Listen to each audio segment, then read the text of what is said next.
Oh, you sprint and you find Struthio, who's just like leaning against the gate that he was at before. You see that another member of the Bravers is in the little shack, and he sees you coming, and he like closes his book, which he like throws up, and it disappears into a void. I grab the book. Give me a dexterity saving throw. It's an effect I can see. It is an effect that you can see.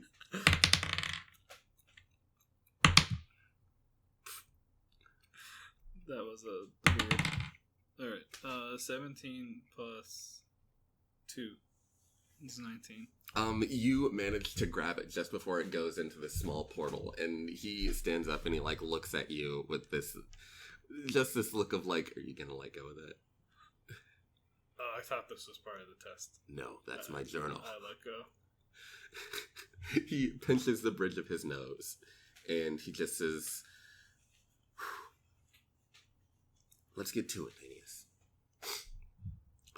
And you guys begin some more stealth training. Roll stealth.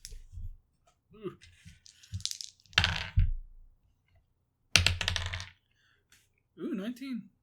Okay. What do you do to hide this time? The sun is out. I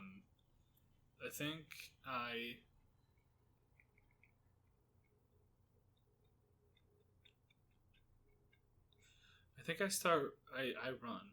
I run a lot. I work up a sweat, and then I want to like fucking like sweat bend. I want to like throw my sweat everywhere, and have it just like have a field of glistening wet, sweaty leaves, so that it refracts the light and it's hard to see in there. And then like I hide in one of those glistening leaf bushes. What was your stealth roll? 19? 19. Holy shit. Oh my god. Okay. It again feels like 10 minutes have passed. What do you do? I want to look around. I want to like crouch, like look and see if I can find Struthio. Roll perception. 15. Okay. Ooh! Yeah, you look around and you don't manage to see anything. The field is completely blank as far as you can tell. And I continue to lie down. Another 5 or so minutes go by before you feel a pat on your shoulder. You like look up and around and you see Struthio crouching beside you. And he says, you know, Thaneous, never in all of my life have I seen anybody drench a field in sweat to hide their presence. But you know what? It worked somehow. Thanks. I tried really hard. God. Maybe one more of these and I think we'll be done.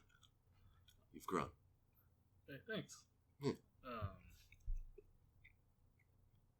Okay, I'll see you later. And I run to Risa. You run back to Risa, who's talking to Volodymyru, and you see that Edmund, Harry, the lizard, and Tiberius are all there. She sees you, and she gives you a wave.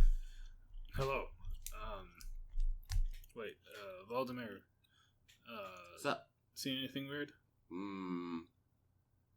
He like looks at this big tall Goliath, whose like hand is still like wrapped, and he looks at you and he's like, "Not really, no." Yeah, no weird movements. I got another scout out there. He hasn't reported anything to me. At the watchtower, not out there. No, at the watchtower. Yeah, okay. At the gate. Okay. Not out there. Not out there. Not out there. Out there. Okay. Good. Alright, let me know if you see anything weird. Gentlemen, keep at it. Risa? The lizard goes at you, but everybody else just kind of like gives you a nod. Risa, could we do some of that geo training? I mean, if you've got time. I think I got some more time today. Sure. She takes you over to her house, and no, she doesn't. She takes you outside to like a small field, kind of where you were practicing your stealth training at. And she just kind of like sets out this big circle of stones around, and she's like, "Let's get to it. I need for you to make an Arcana roll." That's not good. Ooh! Natural 20, baby! Jesus. Also, roll charisma.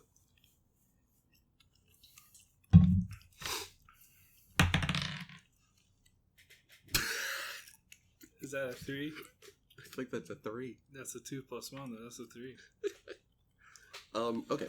So, over the course of this afternoon, you and Raiso work on geomancing, and you're trying your damnedest to get the hang of everything she's trying to get across. But despite your best efforts, you don't cling to everything. But you do know, or you like try to follow exactly everything that she's saying. And you realize that the way that she's teaching is more for a sorcerer, because she's all like, you gotta feel it in your body, and then feel what's in your body and like push it out into the world. I imagine that sometimes when she does that, the axe hilt starts sticking out, and I'm like, and I push it back in. Sure, yeah. So like after a long day, or a long afternoon, eventually you were able to learn one thing. You managed to pick up the cantrip Move Earth, which you can cast once per day. Sure. Why not? Bane can cast magic now. You can do a cantrip once per day. What does the Move Earth do? You can move Earth. Alright.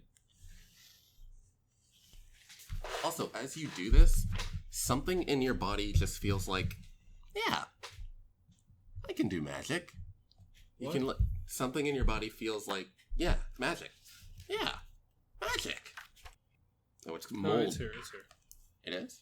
No, Move Earth is a 6th level transmutation. My bad. You learn. Could I have Move Earth instead? No, you learn Mold Earth. Okay, because you know what Move Earth does? Choose an area of terrain no larger than 40 feet on a side within range. You can reshape dirt, sand, or clay in the area in any manner you choose for a duration. You can raise or lower the area's elevation, create or fill in a trench, erect or flatten a wall, or form a pillar. The extent of such changes can't exceed half the area's largest dimension. Whatever. At the end of every 10 minutes you spend concentrating on a spell, you can choose a new area of terrain to affect. Yeah, no, you definitely do not have that. Let me read you what you do have. Mold Earth. You choose a portion of dirt or stone that you can see within range that fits within a 5-foot cube. We'll say that for you, it's just like loose dirt. You can manipulate in one of the following ways. If you target an area of loose earth, you can instantaneously excavate it, move it along the ground, and deposit it up to 5 feet away. The movement doesn't involve enough force to cause damage. You can cause shapes, colors, or both to appear on the dirt or stone, spelling out words. You cannot do that. Wait, so what can I do? You can, if you target an area of loose earth, you can instantaneously excavate it, move it along the ground, and deposit it up to 5 feet away. The movement doesn't involve enough force to cause damage.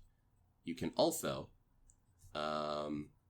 if the dirt you target is on the ground, you can cause it to become difficult terrain. Alternatively, you can cause the ground to become normal terrain if it is already difficult terrain.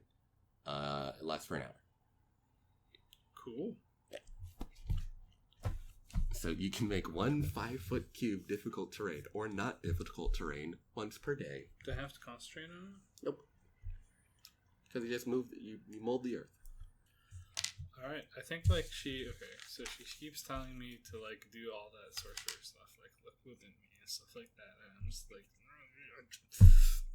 and then the axe hilt keeps coming out and I push it back in and I'm just frustrated and I'm just listen, yo, can we just fucking stop? And then when I say stop and I do this, and then all of a sudden I notice 3 feet of like dirt is just like moved with my hand. I'm like, you notice 2 things when this happens. Number 1, a huge smile grows on Rice's face. Number 2, the scar on your chest pulsates stronger than it has before. You see this? Yeah, that's weird. That normally doesn't happen. And she like pulls her shirt and she's like, yeah, no, that doesn't happen. Do you also have a scar? No. I thought maybe that's just how people were now.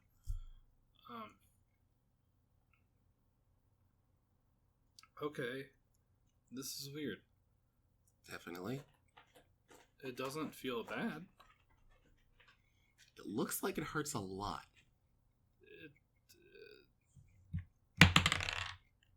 Does it hurt or not? It doesn't hurt. I don't know why I rolled. It doesn't hurt at all, though. Yeah. But, hey, look, you did something. And she points to the little spot in the earth that you moved. Yeah, I guess I did.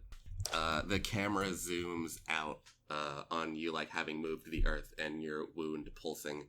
And you saying that it doesn't hurt at all. And it kind of, like, zooms out. And for pacing reasons, we're going to move on to the next day. All right. Roll charisma again.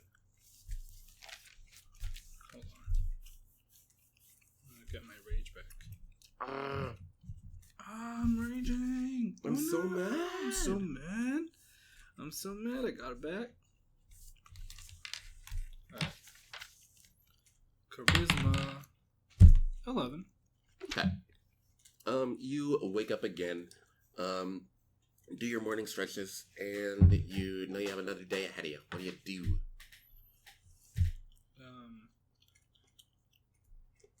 I think I go through the same loops as yesterday.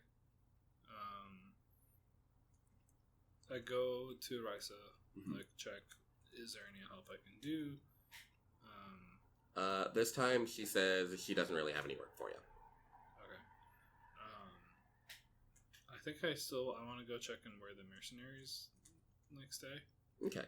The adventurers. You go over to the mercenary corner of this place, and you see that there are noticeably less of them at this point. The few that are still here have begun to like really pack up. Do I see any particularly strong looking ones? Roll investigation. 9. No, not really. Alright, I leave. Okay. And then I think I go to Struthio. Okay. And I say, hey, I'm back for more. Oh boy. He like shuts his book and like throws it into the small portal again, and he says, "This time, we're gonna make it a little bit harder for you. I'm not gonna give you the charm." Oh my. Yeah. All right. I think you'll be able to do it though. Just remember, wind. Mostly the wind. Okay. Yeah. Go for it. I'll be there. Sure. Roll stealth. 21. Okay. What do you do? I run in the direction of the wind again. Mm-hmm. As I'm running though, I definitely use my cantrip to like move Earth sort of like away, or even in my direction too, just everywhere to confuse Struthio with the noises and everything. And I make it difficult terrain. Okay. Just to annoy him. and like I eventually I think I have went for about like 4 minutes, and then like I have like 6 minutes left, and so does move Earth or mold Earth allow me to like impact, like can I do it and then do it and do it and do it and do it, or like is it just one area that it affects? What are you trying to do? I want to make like a whole like patch of moved Earth that all like like has been tampered with, and like another patch and another patch, and like makes Struthio just really confused about like where to look and what to do, and then maybe just hide in some grass again. Roll Arcana. See if you can figure out how to do this. Oops. 15. Okay, all right. You manage to like push around the dirt a bunch, and you make these weird like upturned patches, and then you like jump and you slide into another patch of the taller grass, and you just sink down into it, and your presence just like disappears. It feels like your 10 minutes have gone. What do you do? Lie down. I think I look around while I'm lying down. See if I can see Struthio. That's an 18 for perception. Okay. You look around, and you manage to look in the direction of where the hyenas are at. You can see that they've gotten a little bit closer since the last time you've been out here. But as you notice that, you turn back around to your original position, and you see Struthio standing there. And I think for the first time, you see him smile. Well, for the first time today, at least. He looks down at you, and he says, "When did you learn to do that?" And he points towards the weird like holes in the ground that you left. Yesterday. Yesterday? Yeah. He looks at you up and down, and he snaps his fingers, and he just kind of gives you like a once over with his eyes, and he shakes his head, and he's like, "Interesting. That is... How did you fight before, Bane?" I mean, you want to deal? No. I used to fight with my beautiful... I miss my great axe so much. And then I found a lightning broadsword that was better in every way. and then You feel the hilt poking out of your wound again. I just push it back in, and then I say, when I died, and I guess after I died and came back, I fought the Kruthix with my bare hands. Well, and some of its arms. But you've never done magic before? That was beyond me. That was Saban's territory. He reads the expression on your face and doesn't pry any further. He crouches down and he says, "You've done a fantastic job, Bane." Thanks. He still couldn't hide from you, though, huh? I've been doing this for a long while. Yeah, that's fair. He stands up and he turns around and he looks at the 3 circles on the ground, and then he looks back at you, and he looks confused and pensive for a little bit. But he like shakes his head and then begins walking towards Aleister, and he calls over his shoulder, "I think that's all I've got for you, Bane." Oh, so are we done? Yep. Alright, I'll be honest, I still don't feel like I can hide any better than I could before. Except now I can move the earth around me to hide, I guess. He stops and he turns around and he looks at you and he says, "Care for one last challenge then?" Sure. He begins to move closer to you and he says, "It will be dangerous." Is this a scouting? He shakes his head, yes.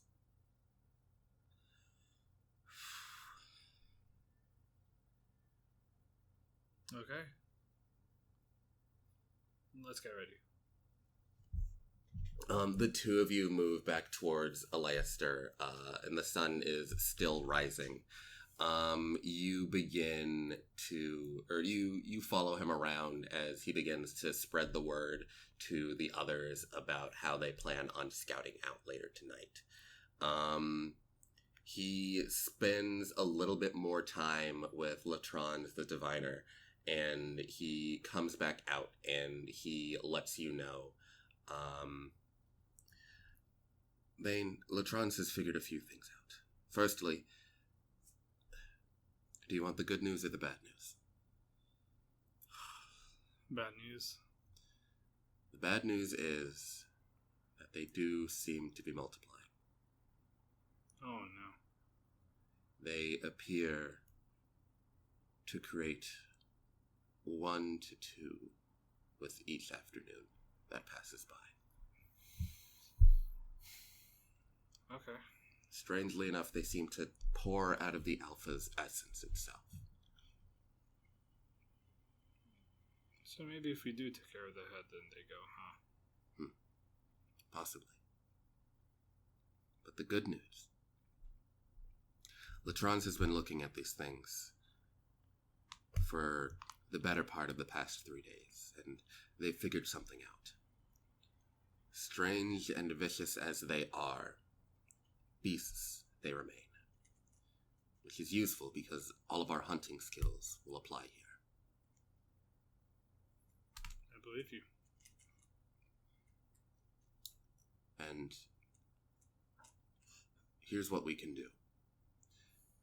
Tonight, we can gather Volodymyru, and we can talk about hunting beasts.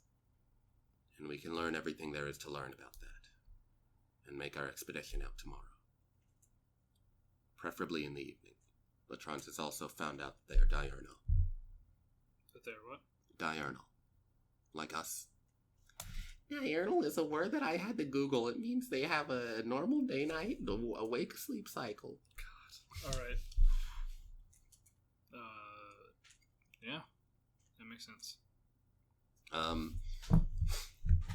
He looks at you and he says, just the axe.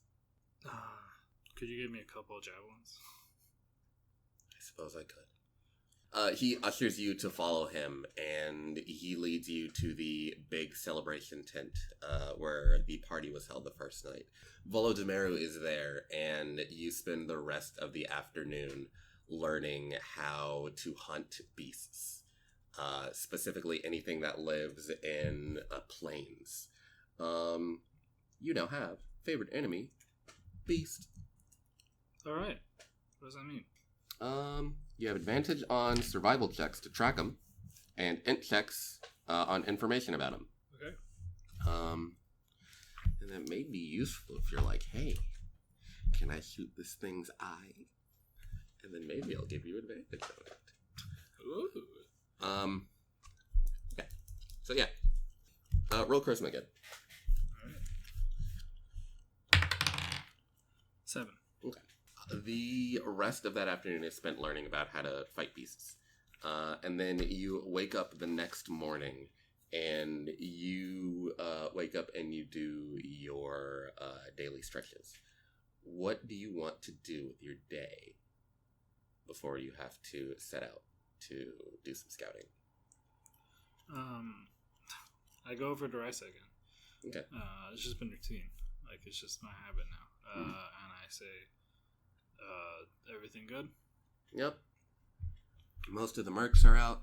Most of the people that were part of the Bravers and the Still are out. It's really just stragglers at this point. Okay. Good luck. If you need anything, let me know. Same to you. And thanks for teaching me. I think it has already been useful. Yeah, of course. And strangely enough, even though you did spend most of that day just being frustrated, I think you might be a natural, Bane. Yeah, I'll take your word for it, sure. And then I go to Struthio and I say, I guess I knock on the door. You just really have a door, more of a tent. There's a little bell outside. I guess you jingle the bell. Jiggle the bell. He comes to the door, and he looks at you through his veil. He doesn't say anything, though. He just looks at me? Mm-hmm. He just looks at you. Good morning. Good morning to you as well, Bane. They're ready for tonight? Of course. What should I do to be ready for tonight? Well, I do have those charms. If you really want to use them, they're available to you. But if you're more concerned about your growth as somebody that is a stealthy hunter, then I would forego it. I mean, could I keep some on me just in case, and then make a decision later? Of course. Also, is it just going to be you and me? No. We'll be taking Chrysokion and his older brother as well. Have you talked to any of the adventurers? Any of them seem like scouting types?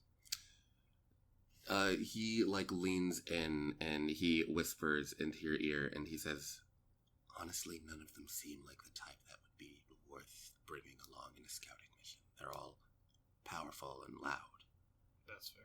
Maybe Harry. Well, I mean, I'm powerful and loud myself, but... Yes, but I've been training you. Yeah. Maybe Harry. I'll ask him. The lizard and the Goliath, though. Certainly not. Yeah. Certainly not. Not the Goliath. 100%. Alright. I'll leave you to it then. Where should I meet you tonight? Near the gate. Okay. He gives you a nod and then he ducks back into his little tent. One thing. He pokes his head back out, yes. What was the Diviner's name again? Latrons. Alright, thanks. Mm. I just didn't want it to be awkward. Alright, see. I'm gonna go over to Latrons. Okay. You go over to Latrons' tent and you see them still just scribbling some notes down in a book as they're looking at this weird goop they sucked out of you. They look at you and they give you a little wave and they say, howdy, Bane. Hey, And you see that they have a long beard that they're constantly poking at. Hey, same. Good beard. Thank you, I grew it myself. Hey, me too. Nice. Excellent work, Bane. Yeah, speaking of work and excellency, thanks for, studying this weird goop. Oh, of course. I've really never seen anything like it. So, do you know what it does to the human body? I haven't quite figured that out, to be entirely honest. Chrysokion, the one who was bit, he seems to be fine. Have you not taken it out of him yet? I took as much of it as I could out, and I believe I got all of it. Okay.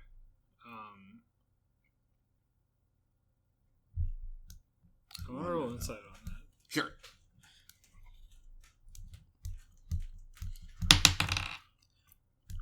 Natural 20. You know that there is a little bit of uncertainty in Latrons' voice as they say that. I mean, listen, you have to understand, we don't know what this thing does. And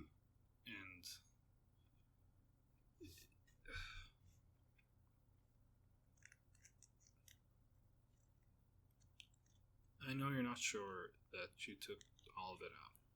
And I don't know what we can do at this point, but could you possibly take more of it out? Could you do a check? Could you...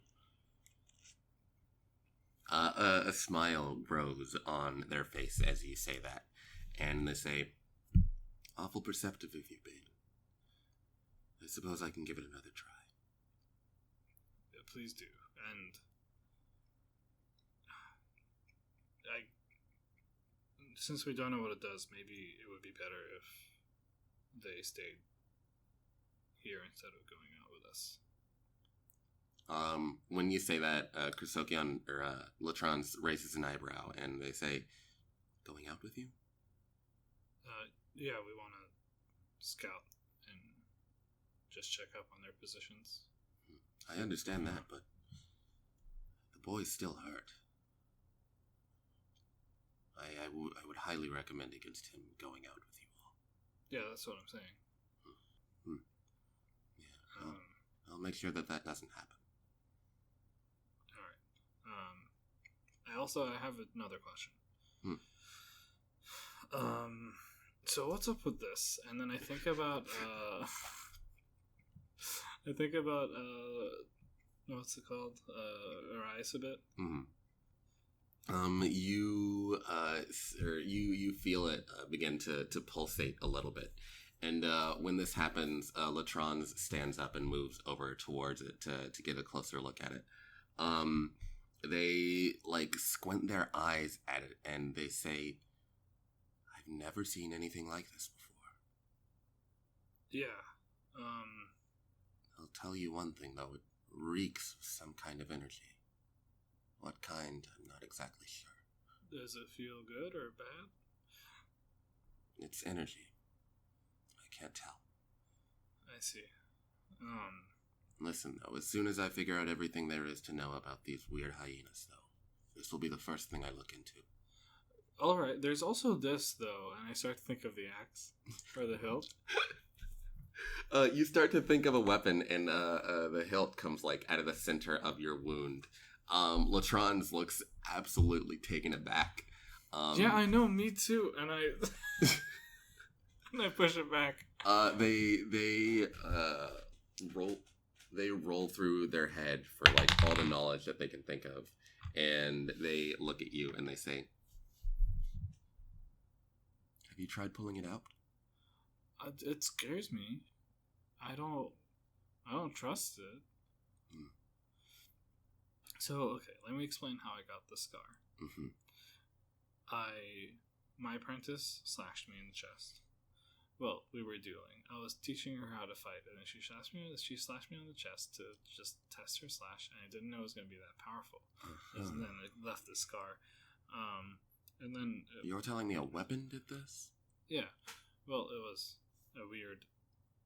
It was definitely, in hindsight, definitely a weapon of the magic type, and maybe attuned to a being. Latrons lets out a long sigh before they begin to speak again. Bane, I don't know what's going to happen when you pull that thing out of you. I don't know if it will be good or bad. But there is one thing that is certain. You have been marked by someone. Yeah, no, I got that much. Wait, so... Is it one of those deals where if I keep not pulling it out, it'll be fine? I don't know. I genuinely don't know. I do not have the answers for you. Okay, that's fair. Alright, I'm gonna keep not pulling it out if I can then. Sure. Well, I don't think it will change anything, whether you leave it in or you take it out. Leaving it in would definitely be the safer thing for now. Yeah. Because I tried touching it.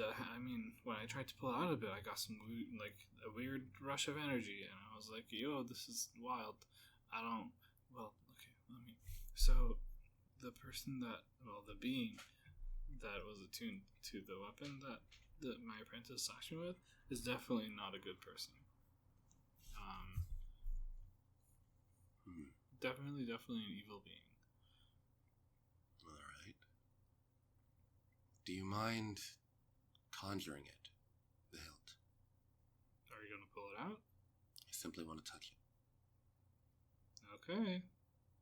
If you say so. And I think of a lightning broadsword, the one that I had, that I did so much murder with. Okay. Once again, you see the hilt come out of the center of your wound, and it kind of just, exposes itself. you watch as Latron's like cautiously moves a hand up to it, and they create like a ball of arcane energy in their hands, and they like hold it up to the hilt. And as soon as the two collide, the orb in their hands just explodes. They take a step back, and they shuffle around a little bit, and they roll their shoulders forward, and they say, Bane, whatever that is, it's very powerful. Cool. Could you sense... Well, I guess it's hard to put an alignment on power, but did it feel good or bad in any way? Is it like... I mean... It annihilated my magic before I could even get a hint of anything. Okay. I just push it back in. All right. Thanks for your help, Latrons.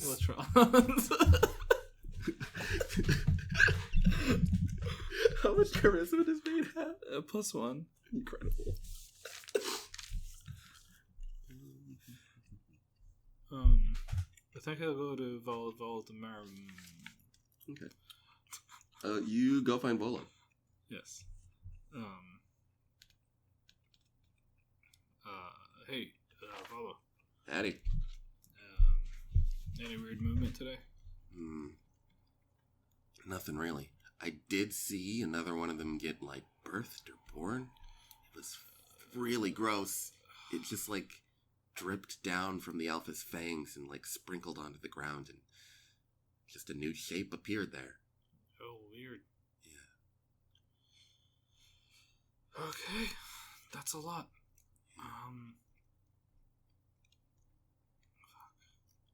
So, I guess I have to ask, what's the point of the scouting mission they were going to do?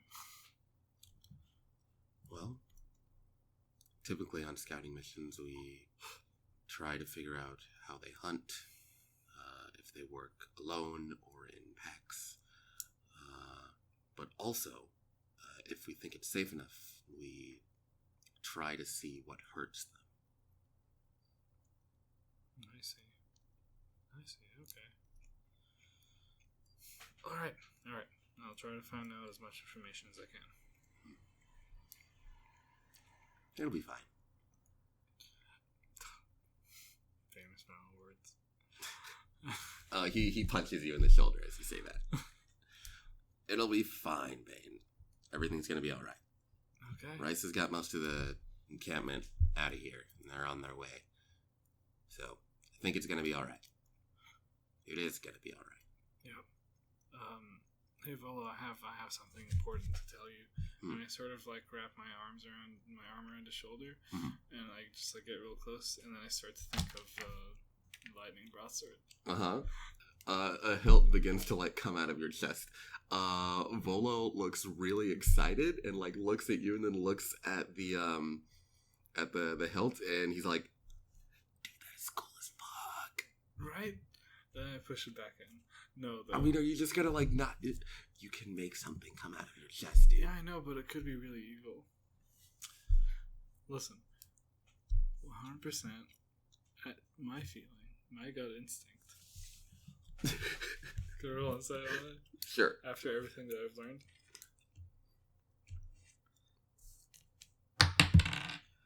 Uh, 17.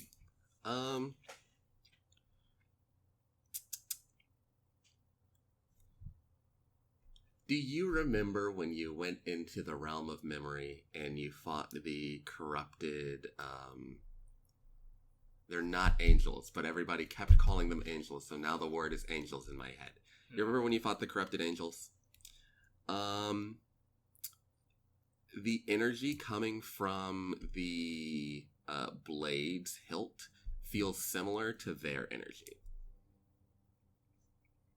And you get the impression that you remember this feeling, and mayhaps Saban told you offhand, but it is necrotic in nature. It's bad voodoo, bad energy. It'll make it's necrotic. Necrotic. Yeah. And I don't want to be under the control of someone else. You know. That doesn't sound like a great deal. Yeah, that's fair. Yeah. I really don't like that guy. I think as I say that, it pulses a bit. Yeah, it definitely does. Yeah. Okay. Well. I guess I'll just maybe someone wants to spar before I leave. I don't know. I've really run out of things to do. I'm just gonna wait. Do you say maybe someone wants to spar while you're still with Volo? Yeah. He looks around and he's like, "We can fight." Are you sure? Yeah, I can take you. And he cracks his knuckles. Sure. Yeah, let's do it. Let's do a spar. Let's do a spar just in the middle of the city. He grabs the spear on his back, which is just wooden at this point. And he takes the point off of it, and he just tosses it to the side, so he just has a quarterstaff. And he says, "Let's get to it." And he takes an offensive stance. What do you do? Right. I'm just going to crack my knuckles and run in. Okay. With my fists. As soon as you enter the area in front of his spear, he just swings it out at you.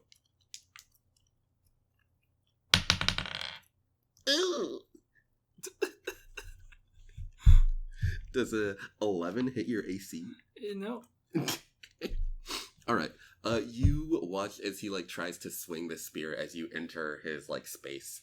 But you easily just block it with the backside of your hand, and you're in his business now. What do you do? I'm just gonna I wanna grab the arm with the spear and just pinch it in a way to have him drop the spear. I guess. Let's have a strength contest.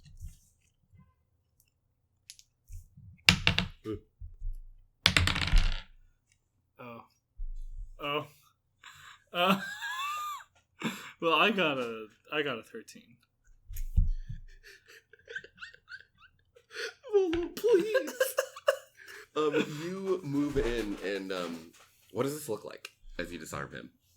I think I just go in and I grab it with my left hand, and I just grab his wrist with my left hand, and I just give a squeeze. Okay. Not to crush the arm, but just enough to let go of the thing, and then as I'm grabbing, I want to also take my other arm and just push him, just really no, it's not even a judo thing. It's just I have a lot of muscle. I'm just going to push you down slowly onto the ground as I'm holding your one arm and just do this, and. Oh my god. Okay, so yeah, you move in towards him and you grab his wrist, and he's surprised at the strength of your grip. You do hear a small bit of crunching underneath. But it's not bad. It's light crunching. It's like cracking a knuckle kind of crunching. And then he just is stuck there, and then you grab or you move your other hand and just grab him and push him down to the ground. You've got him totally pinned down at this point. What do you do? All right, good fight. I just let go. He stands up and he just shakes his hair around, and he picks up the spear and he lowers his mask and he says, "Again." Okay. This time I beckon him. He just dashes towards you and tries to bring the spear down on the top of your head.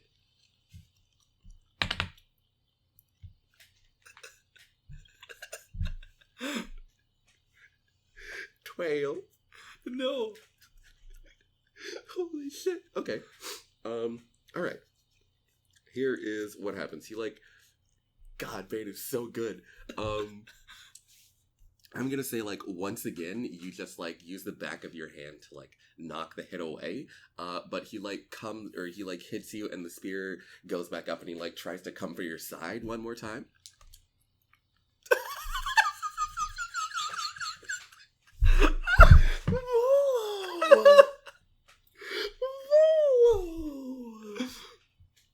What do you do? I think I just flex. I think it just bounces off of me, and he just bounces onto the ground, and then he looks at his spear, and it's broken in half. The wood, and I'm just kind of standing there. He stands up and he looks at you. And you can see that he is, like, frustrated, but really excited at the same time. And he, like, raises both of his hands, and, he, like, shakes his mask back into position, and he says, again. Go for it. I'm just gonna stand here. He, like, runs in with, like, both of his hands, and he tries to give you, like, 2 quick jabs. Okay. Does 13 hit your AC? No. Does 23 hit your AC? Yeah. Okay.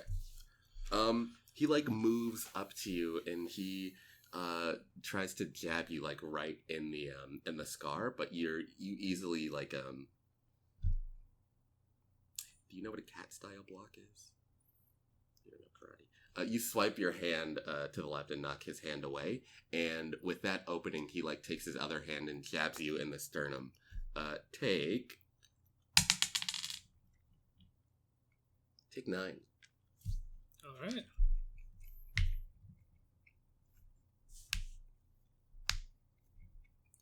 He, like, pulls his hand back and, like, shakes it out after hitting your sternum, and he just, like, moves and, like, takes it. I think as he's shaking it, I just go ahead and I just, like, punch him in the face. Give me an attack roll. That is a 25. That definitely connects.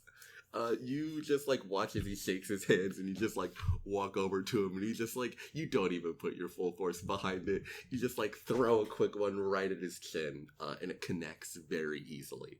Go ahead and give me a d4 worth of damage. Oops. 1 plus 5, 6. Okay.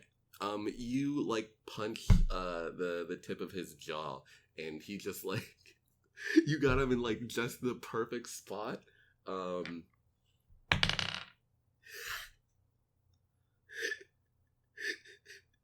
And you just, like, you hit him in the side of the jaw, right? And then his body just, like, jostles for a little bit, and he, like, falls to the ground limp for a second. And he's just lying there motionless. What do you do? Hey, Volo? You watch as he, like, shakes his head, and he, like, pulls himself up to a sitting position, and he, like, pinches the bridge of his nose, and he looks at you, and he's like, I've never been knocked unconscious before. Oh, I'm sorry. No, it's fine. It's something I need to work on. He looks at his hand, which is now swollen, and he looks at his broken spear, and he looks back at you, and he says, "You're a hell of a guy, Bane." So I try.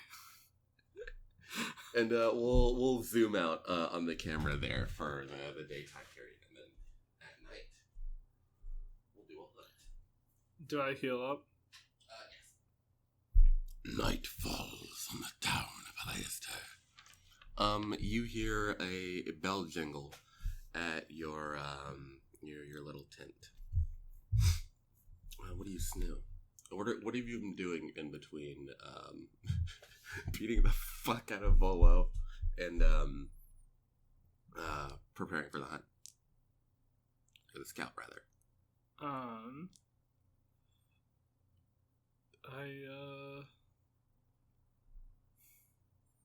I think I spend the time sort of bonding with Risa a bit. Okay. Go ahead and roll charisma.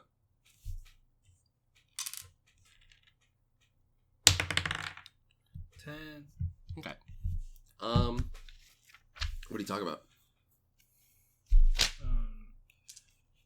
I think I go over and I start by saying like, hey, do you need any help again? Or like thanks for teaching me all about geomancy. Mm-hmm. Not that I know everything about geomancy now or anything, but thanks. So I think I started talking about how she feels. I mean, how everyone feels, right? Because, I mean, like, a lot is going on. And I kind of just gave orders to everyone. But how... I guess I'm interested in how she feels about what's going on.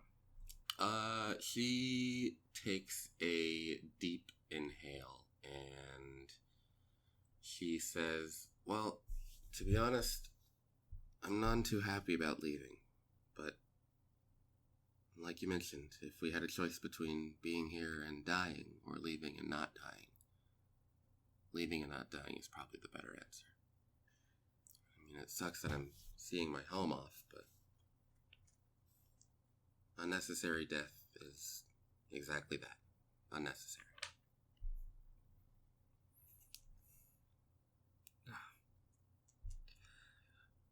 Take it from me. Dying isn't great. She chuckles a bit when you say that. No, really. You just kind of wait around in this room for a long time. It's really boring. Although, it was weird. I was there with the people that died with me. So I guess it wasn't the worst. She raises an eyebrow when you say the people that died with you. Where are they? I look up at the sky. Are the stars out yet? Yeah, the stars are twinkling. It's a clear night. Can I see the ones that... You definitely can. I think I point up. She, looks up at the stars, and then she, runs inside really quick and, checks a book of stars that she has in there, and she looks back up, and she looks at her book, and she looks back up, and she says, okay, so those aren't old stars, they're new, and you're saying that they're your friends? Those three are. How the... What? I know. But I can feel it. They definitely are.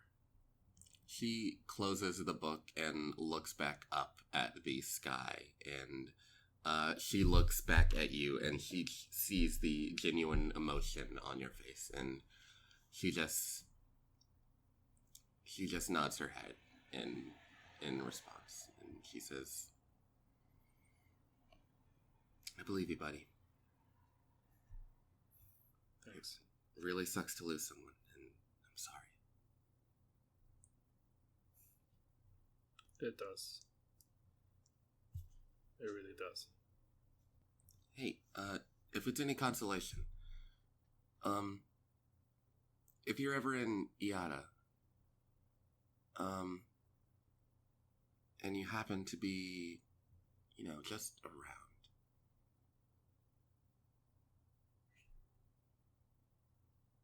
if you see or hear about anybody named Zoro, can you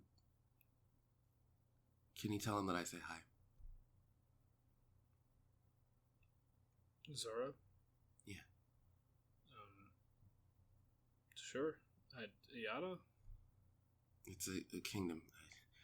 Right, I forget you're not from here. It's a kingdom a couple miles northwest. Okay. Sure. Thank you. At this point, you see Struthio and Volodymyru approaching you. You also see Chrysokion and his older brother approaching as well. Chrysokion's leg is still like all kind of bandaged up, and his older brother looks very frustrated. Struthio comes up to you and he says, looks like we're going to be ready to set off. I pull Struthio to the side. So, he's coming?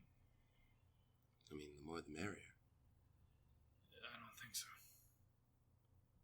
He like takes a look and he gives Chrysokion a glare, and he looks back at you and he says, I know he's hurt, but he is a pupil of mine and he has been showing remarkable progress. Listen, I mean, you were pensive about bringing me because you know how serious this mission is and how dangerous it can be. We don't know what that weird bile does to your body. We can't risk it for the mission. We can't risk it for him. It's frustrating. But I vote on him staying. Roll persuasion with advantage.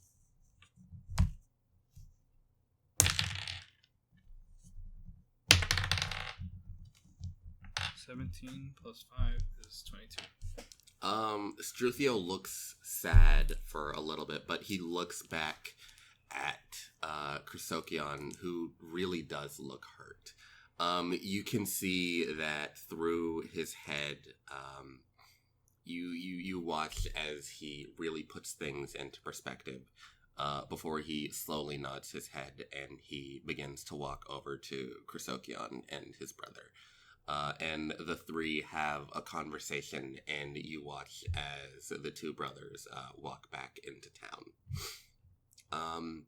Risa walks over to you and she says, I think that really was for the best. That kid was pretty banged up.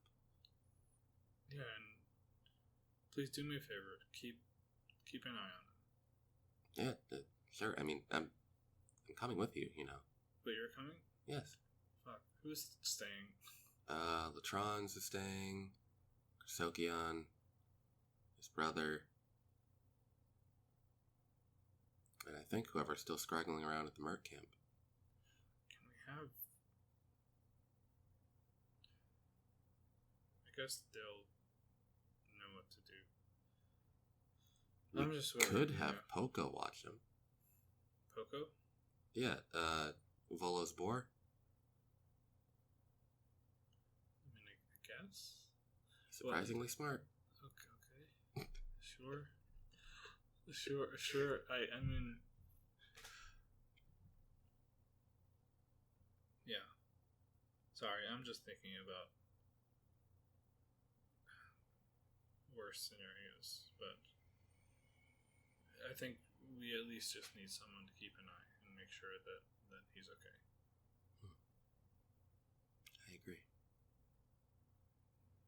If you want, I can stay behind, or I can ask Struthio or Volo to.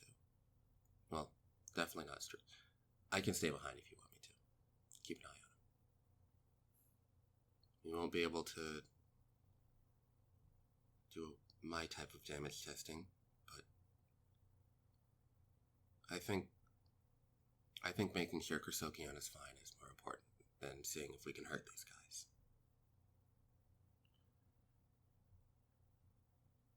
I'll leave the choice to you. She takes a deep breath and looks down at the ground. Volo comes over and puts a hand on your shoulder and he says, "You ready?" I think I am. All right. So, we are going to be going out to wherever these big ol' hyena bastards are staying.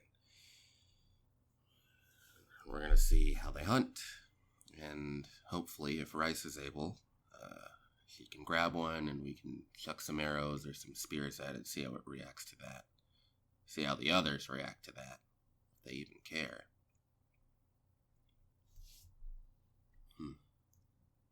How does Risa react to that? She doesn't bring her head up. She's still looking at the ground.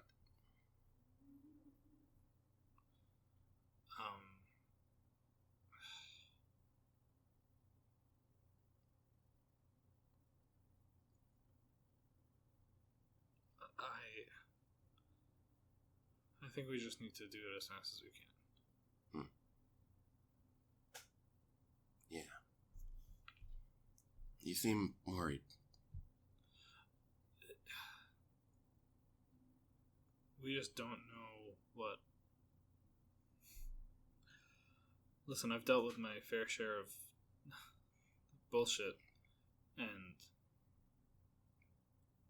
when some being puts something inside you, and I think my scar pulses a bit.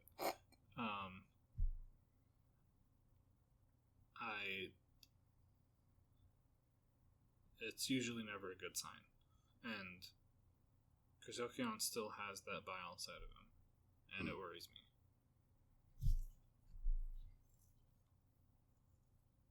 What do you think we should do then? 'Cause my idea, if you're really that worried, we can't have Risa make him a little cell. I was thinking something like that. And that must not feel great for him or his brother or anyone here. But do you understand why? I do, yeah. But we're defaulting to you, Bane, because you saved us. And I think if this is a choice that you want to make, you should talk to him.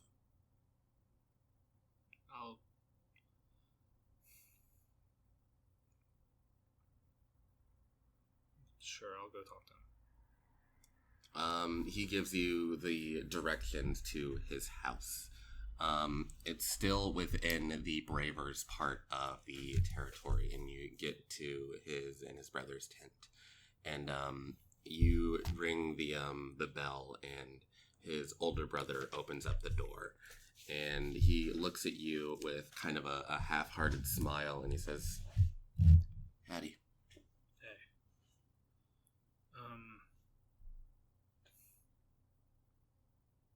Could I have a word with Krizokion? What's up? Alone? Can I at least ask why? I mean, if you're gonna talk him out of it, I think that's for the best. Him even being out here, I don't think is a good idea for him. But okay, could I talk to you on the side for a bit? Yeah. The two of you step outside the tent. And this is his brother, right? He has an older brother. Listen, this is going to be hard to say and probably even harder to hear. I'm just going to say what is on my mind, and then I'll explain why. He nods. I think that for the time that we are gone, we should have Krizokion in a cell. He takes in a deep breath and exhales almost as if a weight has been lifted off of his shoulders. He looks back up at you and he says, "To be honest, I was thinking the same thing. We've had so many people leaving this place, and to be honest, he's been acting a little strange, more agitated than normal. And I don't know if just me and Latrons would be able to hold him back if something happened while you guys were out, so you're thinking the same thing? Yeah. You know how it is a hard thing to say, but it is also...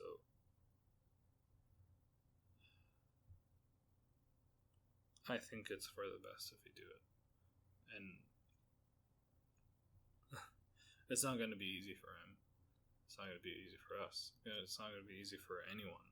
Yeah. But I mean, that's the reason we're doing all of this, right? Is for the just in case scenario. That's why everyone left town. He nods. That's why all this is happening. And until we get all of that bile out, I think we should take precautions. I want you to roll persuasion.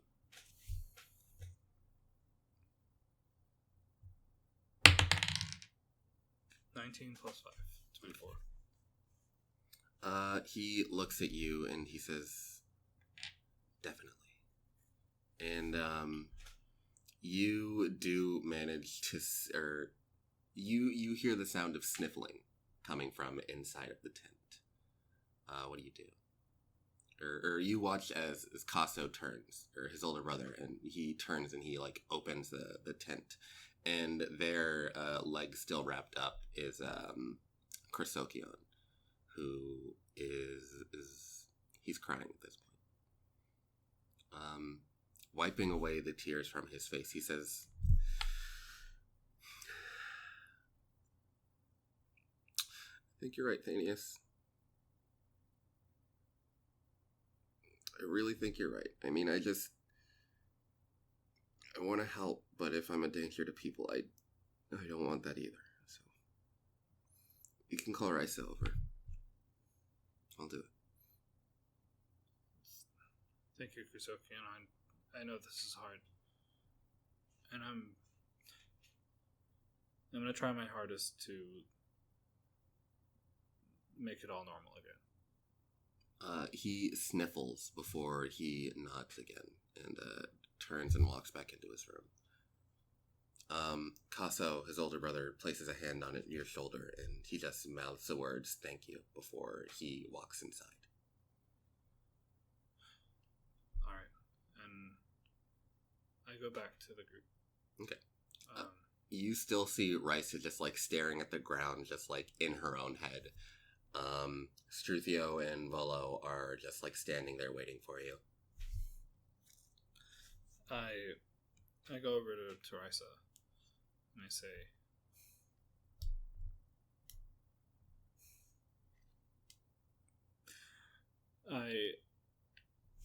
I conjure, I mold the earth to make a little seat for her, and I mold the earth to make a little seat for me. Like, Okay. it's just right behind her, and then another one that I make for me, and I sit down on it, and I say, please have a seat. She sits down and she, like, pats the side of the seat and she says, you talking to her kind of, like, snaps her out of the trance and she, like, sits down and pats the little dirt and she says, yeah, pretty good at this. Thanks. It's all you. She simply shakes her head. Listen, Risa. I talked to them. And they're on board. And it's a shame that we wouldn't have you with us on the mission, but I think you know the importance of this. Right? She takes a deep inhale and holds it for a little bit as she, like, looks off into the distance, and you can see that her eyes are a little watery at this point. She, like, shakes the tears out of her eyes and turns back to you and just nods before standing up and earthboarding away. And then I get up and I go back to the group and I say, alright, so what's the new plan? Well, Volo looks at you and he says, what exactly did you have her do? She just gonna watch them, or? We're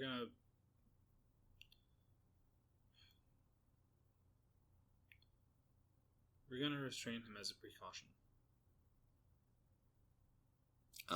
Struthio just turns away. Volo bites his lip. Volo kind of, like, leans to one side and he says, but is Risa going to be coming with us, or? I don't think so. He nods. and he says,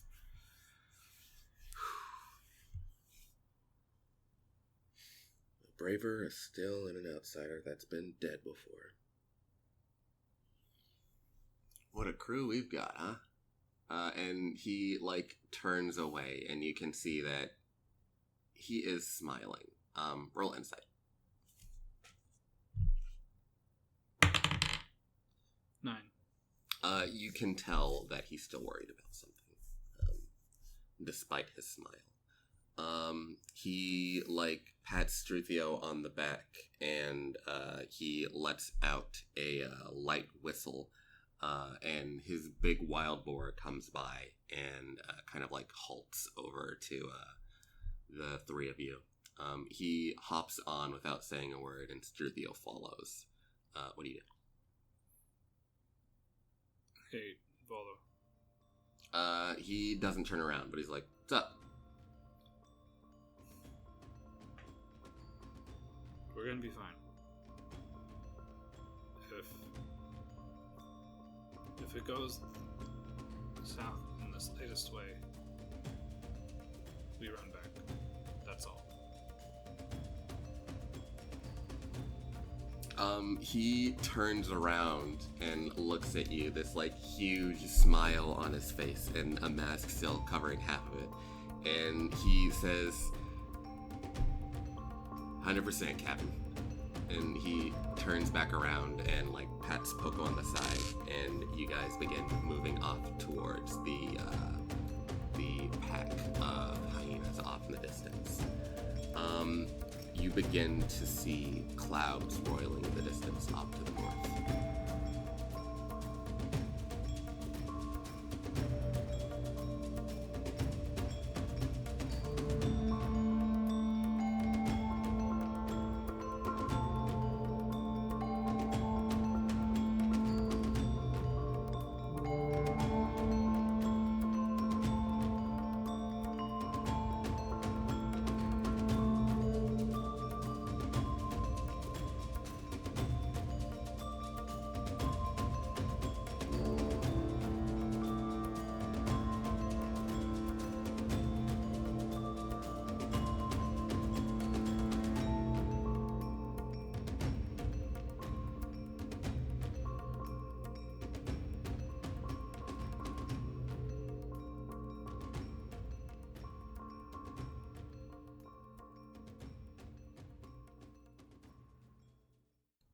I do pee-pee. Me too.